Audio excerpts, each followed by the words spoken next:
All right.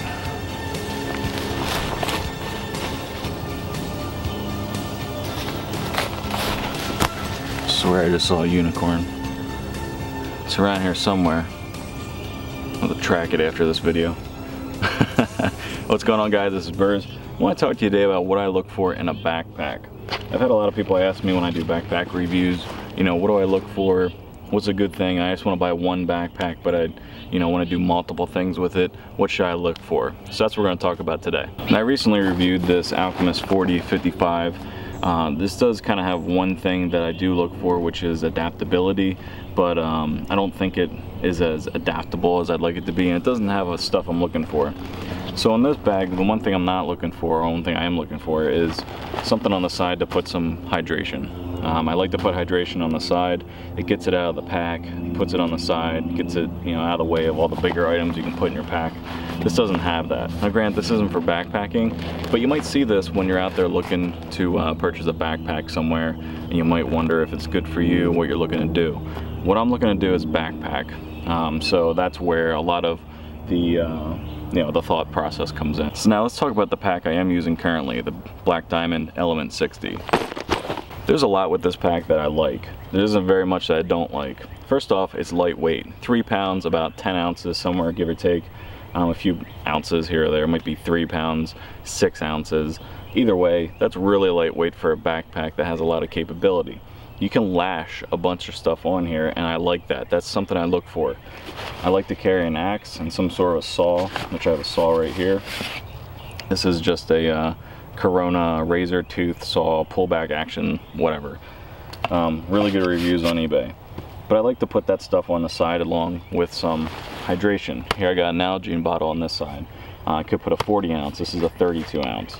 But I put that on the side, I can put an axe here, I can cinch that down, and it's sturdy and it's in there, and it's not in the bag. I don't have to put it in the bag. Another thing I look for is on the top. I like to have a top zipper so I can put the two things I think are important for easy and quick access.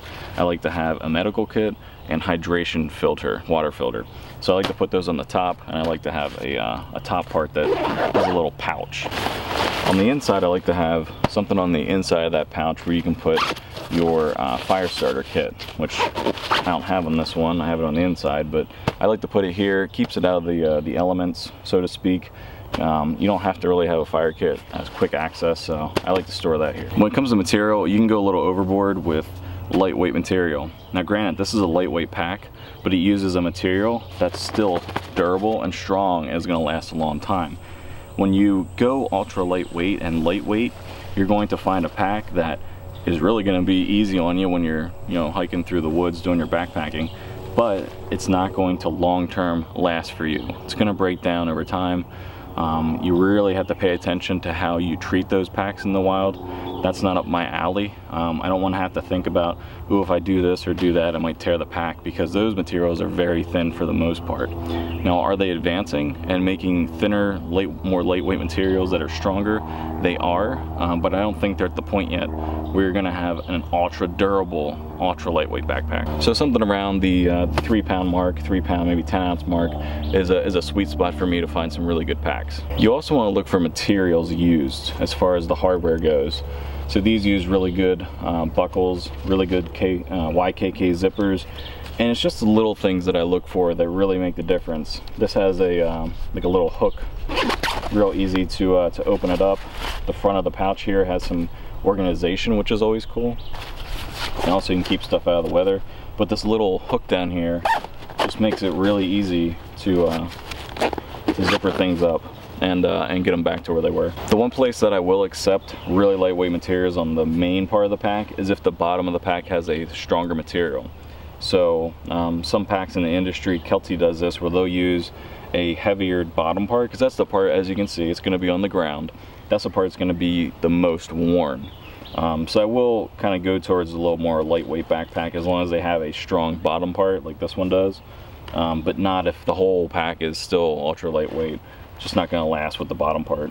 Now on the back of the pack, this has some ribbing, so you're going to have airflow. You want airflow, you don't want to have a flat back. You want to have decent padding. This is what I would call a medium type of padding. It's not overly padded, but it's not underly padded, so it's comfortable. If you see real thin straps with not a lot of padding on them, you might want to get that from REI so you can take it back if it doesn't work out. If you buy it online from a place that doesn't take stuff back like REI does, you might buy it, you might use it one trip, hate it, and you're kind of stuck with it unless you sell it on eBay or something, which is a pain in the ass. So always having some decent padding on the shoulder straps and on the waist strap is definitely key. I think one of the more overlooked things is a grab handle.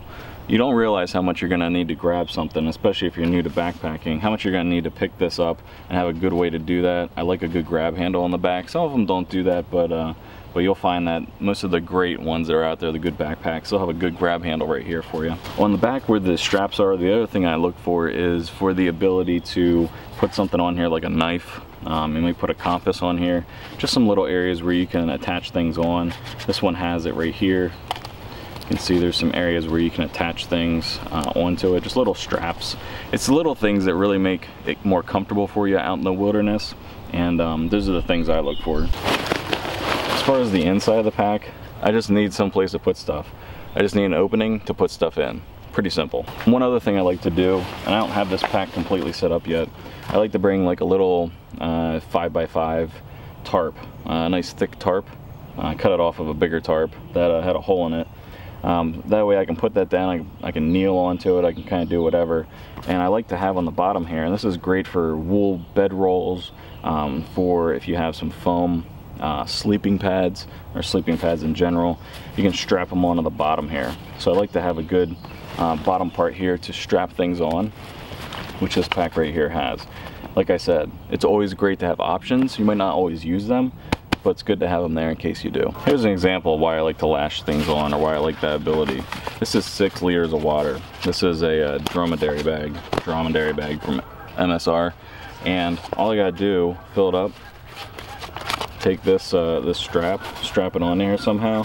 This is 1000D Cordura. This can go up against pretty much anything in the wilderness, not gonna rip. Throw this up onto to lashing on the outside, and I got 6 liters of water from in between an area where there's going to be lots of miles hiked without the ability to get some water. Fill this up, plenty to get through your journey, through that stretch that you're on the trail there. So I just like that, the ability to latch things on. You never know when you're going to need it, and I'd rather have these little lashings and not use them than need them and not have them.